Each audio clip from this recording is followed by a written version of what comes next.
사람으로 하여금 하늘에서 오는 구원의 계시와 지식을 받을 수 있게 만드는 것은 우리들의 그 겸비와 회개와 진실한 믿음과 그리고 사랑입니다. 이 사랑으로 역사하는 믿음이 이 하늘의 지식의 열쇠이며 진정으로 이 하나님을 사랑하는 자마다 이 요한일서 4장 7절의 말씀대로 하나님을 알게 될 것입니다. 요한복음 1장 40절로 45절에 보면 이 그리스도 교회의 기초는 침례 요한, 안드레, 시몬 그리고 빌립과 나다나엘이 부르심을 받음으로 시작되었던 것입니다. 이 침례 요한은 자기의 제자들 중 2명을 예수께로 인도했습니다. 그리고 그중 하나인 빌립은 주님께로부터 부름을 받자마자 그의 친구 나다나엘을 찾아 예수께로 인도했습니다. 이 본문의 내용은 이 사복음서의 요한복음에만 단독적으로 기록된 것입니다. 이 다른 복음서에서는 전혀 언급되지 않은 기록으로서 이 다른 복음서에서는 예수께서 갈릴리 바다에서 고기를 잡던 어부인 시몬, 안드레, 요한, 야고보를 부르심으로 초기 제자를 삼으신 것으로 기록하고 있습니다. 그런데 이 요한복음에서는 그 앞서 예수께서 제자들을 삼으신 일들이 기록됐습니다. 이들은 바로 안드레, 시몬, 베드로 그리고 빌립과 나다나엘이었습니다. 이 일은 요한복음 1장 28절의 기록대로 이 요단강 건너편 베다니에서 있었던 일인 것입니다. 그러므로 예수께서 갈릴리 해변에서 이 시몬 베드로와 그의 형제 안드레를 제자로 부르신 일은 2차로 있었던 일인 것임을 알 수 있습니다. 이 나다나엘은 침례 요한이 예수님을 가리켜 하나님의 어린 양이라고 지적할 때 그 무리들 가운데 있었으며 그때 나다나엘은 예수님을 보자 매우 실망했습니다. 이는 수고와 빈곤의 흔적을 지닌 예수께서 과연 저들이 그토록 기다리던 메시아가 될 수 있을까 하는 의구심이 일어났던 것입니다. 그러나 나다나엘은 예수님을 거절하기로는 결정할 수 없었는데 왜냐하면 침례 요한이 예수님을 가리켜 증거하는 말을 들었기 때문이었습니다. 그래 빌립이 나다나엘을 찾으러 갔을 때에는 그는 조용한 숲속에서 침례 요한이 증거한 기별과 이 메시아에 관한 예언들을 명상하면서 기도로 시간을 보내고 있었던 것입니다. 그리하여 빌립은 나다나엘이 이 메시아에 대한 예언의 말씀을 연구하고 있다는 것을 알았으므로 이 요한복음 1장 45절로 51절에 보면 빌립은 이 나다나엘을 찾아 이르되 이 모세가 율법에 기록하였고 여러 선지자가 기록한 그 일을 우리가 만났으니 이 요셉의 아들 나사렛 예수라고 말했습니다. 이 빌립이 자기가 만났던 예수님을 이 율법에 근거하여 소개한 것은 이 빌립과 나다나엘이 구약 성경인 모세 율법서를 연구하고 있었다는 사실을 말해주고 있는 것입니다. 그러므로 우리가 여기에서 알아야 할 것은 예수 그리스도를 알기 위해서는 이 구약의 율법과 예언의 말씀들을 이해해야 한다는 것입니다. 첫째로 우리는 구약 성경을 통해 이 하늘의 계시를 볼 수 있습니다. 이 구약의 율법서인 모세오경과 이 구약의 다른 모든 선지자가 예언한 주된 내용은 인류의 구주이신 예수 그리스도에 관한 것입니다. 이 누가복음 24장 25절로 27절에 보면 이 부활하신 예수께서 실망하여 이 엠마오로 내려가던 2 제자를 만나 동행하시면서 이 저들에게 이르시기를 미련하고 선지자들의 말한 모든 것을 마음에 더디 믿는 자들이요 그리스도가 이런 고난을 받고 자기의 영광에 들어가야 할 것이 아니냐 하시고 이에 모세와 및 모든 선지자의 글로 시작하여 모든 성경에 쓴 바 자기에 관한 것을 자세히 설명하여 주셨다고 했습니다. 그리고 44절과 45절에서도 예수께서는 다른 제자들에게 나타나셔서 이르시기를 내가 너희와 함께 있을 때 너희에게 말한 바 곧 모세의 율법과 이 선지자의 글과 시편에 나를 가리켜 기록된 모든 것이 이루어져야 하리라 한 말이 이것이라 하시고 이에 저희 마음을 열어 성경을 깨닫게 하셨습니다. 이 모세의 율법과 선자의 글과 시편이란 바로 구약 성경을 말하는 것입니다. 예수 그리스도께서는 성경의 바로 첫 책인 이 모세의 글에서 시작하여서 이 모든 성경에서 당신 자신에 관한 말씀을 설명하신 것입니다. 구약 성경의 의식과 예언을 통해서 예수 그리스도에 대한 증거를 제자들이 이해할 필요가 있었던 것입니다. 그리고 이러한 증거들 위에 저희들의 믿음을 세워야만 했던 것이며 또 그러므로 당신의 제자들의 믿음을 바로 이 구약 성경의 확실한 예언 위에 세우는 것이 우리 주님의 목적하셨던 것입니다. 예수께서는 당신께서 친히 말씀하신 증거에서뿐만 아니라 이 구약 성경의 율법이 가리키는 상징들과 표상들을 통해 그리고 구약의 예언들을 통해서 그들의 마음속에 구원의 진리가 굳게 확립되기를 바라셨던 것입니다. 부활하신 구주께서 구약 성경의 가치와 중요성에 관해 증거하신 것이 바로 이러한 의미인 것입니다.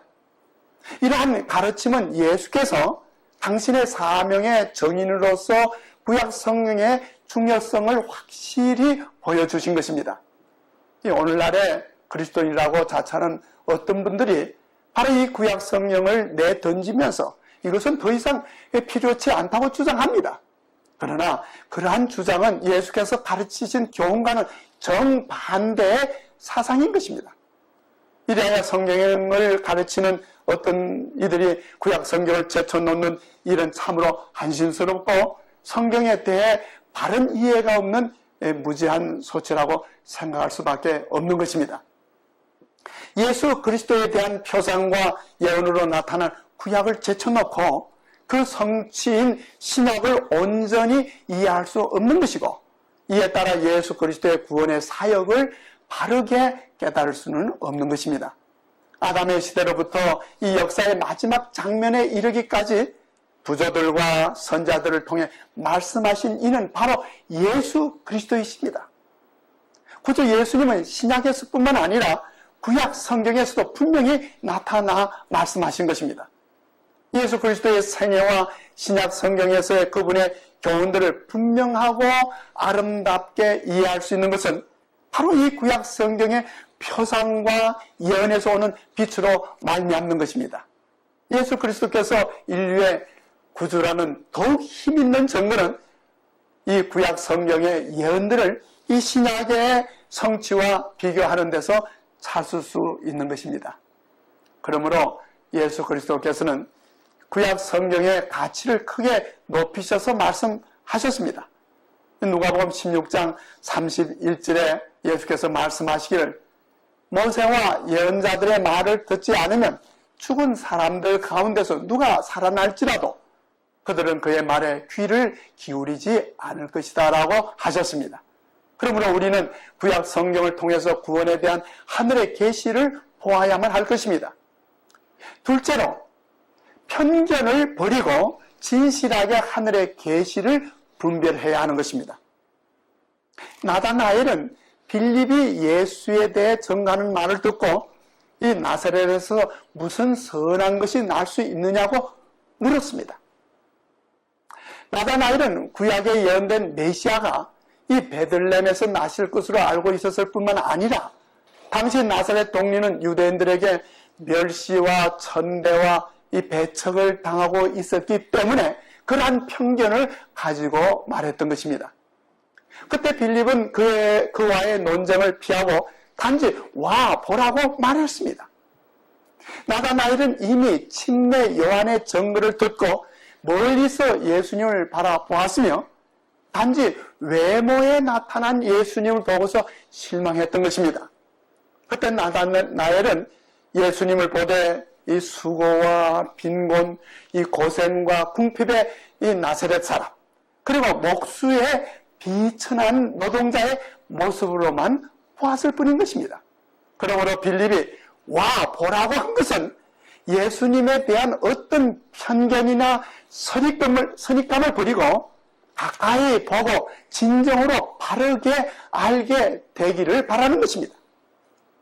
이에 앞서 요한복음 1장 35절로 39절에 보면 이 침례 요한이 자기 제자 중 두 사람과 함께 섰다가 예수의 다니심을 보고 말하되 보라 하나님의 어린 양이로다 라고 증거했습니다. 그러자 두 제자가 그의 말을 듣고 예수님을 쫓았습니다. 예수께서는 돌이켜 그 쫓는 것을 보시고 물어가로되 무엇을 구하느냐고 하셨습니다. 그들은 랍비여 어디 계시오니까 라고 물으니까 예수님께서는 단지 와 보라고 하셨고 저희는 가서 계신 데를 보고 그날 함께 그했다고 했습니다. 그래야 빌립이 예수님과 함께 가까이 있어서 예수님을 바로 보고 알게 되었던 것입니다. 그러므로 이렇게 알게 된 예수님을 빌립은 그의 친구 나다나엘에게 소개하기 위해서 단지 와 보라고 권했던 것입니다. 그런데 그때 나다나엘은 이 어린 아이와 같은 단순한 믿음을 가지고 이 참 빛을 갈급하고 있었습니다. 그래야 나다나엘이 예수님을 가까이에서 보게 되었을 때 그의 불신은 사라지고 강하고 굳세고 변함없는 믿음이 그의 영혼을 사로잡았습니다. 이 요한복음 1장 47절로 51절에 이 예수께서 나다나엘이 자기에게 오는 것을 보시고 그를 가리켜 이는 참 이스라엘 사람이라고 말씀하시고 그 속에 간사한 것이 없다라고 하셨습니다. 예수께서 나다나엘이 성품과 마음을 꿰뚫어 알고 계시다는 것은 이 그분의 신성을 나타내신 것입니다. 그리고 나다나엘에 대해 언급하신 대로 이 간사한 것이 없다라는 말씀이 이 구약 성경의 이사야 53장 9절에 보면 이 선지자 이사야가 이 장차올 예수 그리스도에 대해 예언한 말씀 가운데 표현된 같은 말로서 그 입에 간사가 없다고 했습니다. 그러나 예수께서 나다나엘에게 말씀하신 표현에 참 이스라엘 사람 또는 이 간사한 것이 없다라는 말이 죄 없고 흠이 없는 성품을 가리켜 말씀하신 것은 아닙니다. 왜냐하면 이스라엘이라는 이름은 그 자체가 이 야곱에게 후에 붙여진 이름이었습니다. 그런데 야곱이라는 이름의 뜻이 그의 행동과 성품에서도 나타났듯이 간사하고 간교한 이름이었습니다. 그러나 야곱은 자기의 과거의 죄를 회개하고 주님을 붙들고 용서와 자비를 구했을 때 주님께서는 그를 용서하시고 그에게 이스라엘이라는 새 이름을 주셨던 것입니다. 이러한 역사적인 배경을 통해 유대인들은 참 이스라엘 사람이라 하나님과 진정으로 만난 진실한 사람을 뜻했던 것입니다. 그런데 당시 유대인들에게는 저들이 공언하는 바대로 참 이스라엘 사람이 없었고 그들은 간사하게도 외식적이었고 위선적이었습니다. 그런데 예수께서는 바로 이 참 이스라엘 사람이요 간사가 없는 자라고 이 나다나엘을 보셨던 것입니다.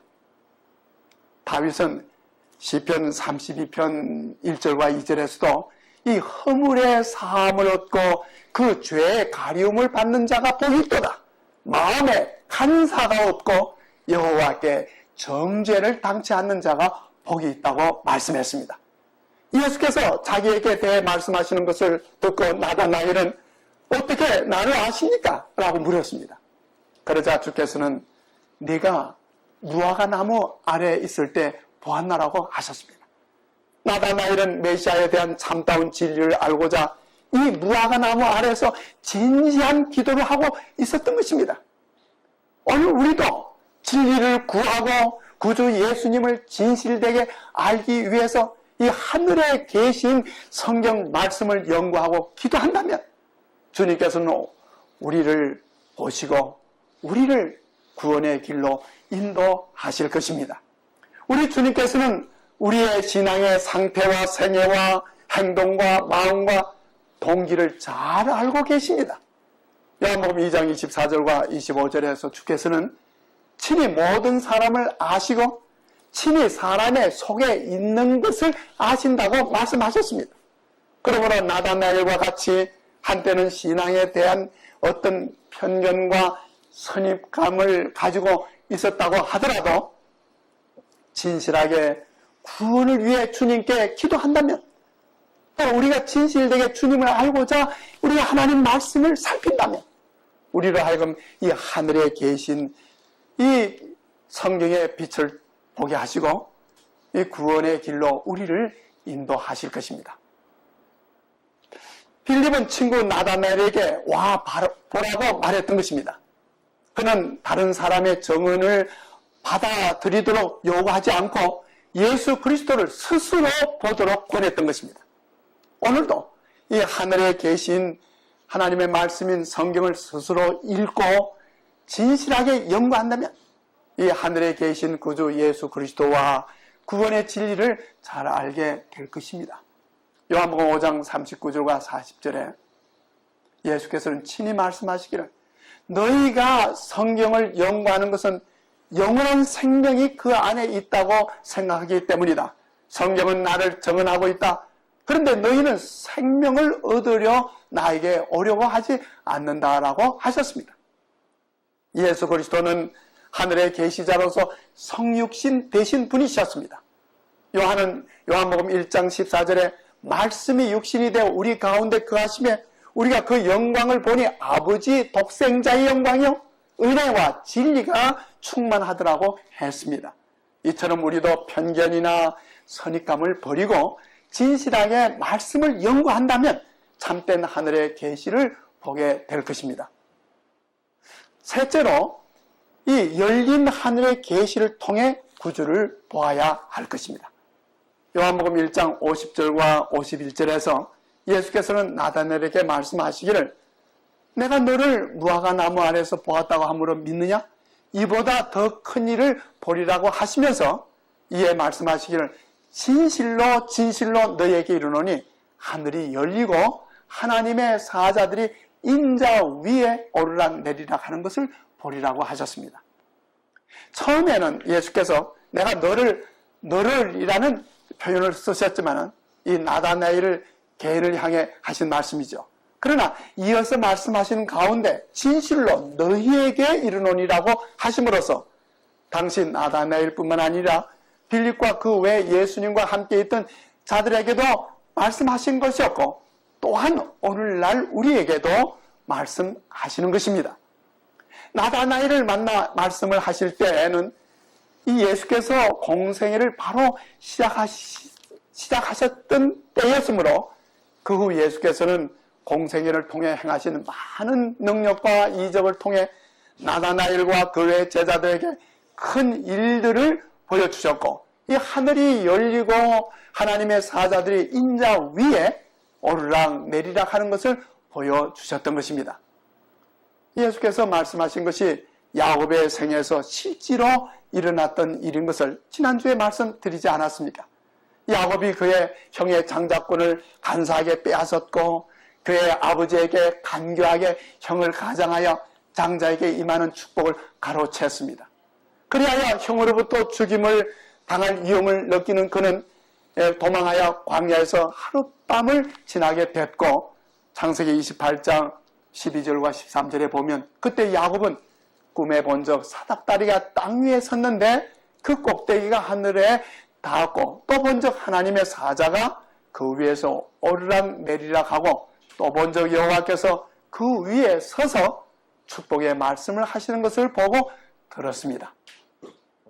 이 마태복음 3장 16절에 예수께서 침례를 받으시고 곧 물에서 올라오실 때 이 하늘이 열리고 하나님의 성령이 비둘기같이 내려 자기 위에 임하심을 보셨다고 했고 이 요한복음 12장 28절과 29절에서는 이 예수께서 하나님의 아버지께 기도했을 때 이 하늘에서 소리가 들렸고 이 어떤 이들은 천사가 저에게 말했다고 했습니다. 이 마태복음 28장 2절로 5절에 보면 이 천사가 하늘에서 내려와 부활하신 주님을 증거했습니다.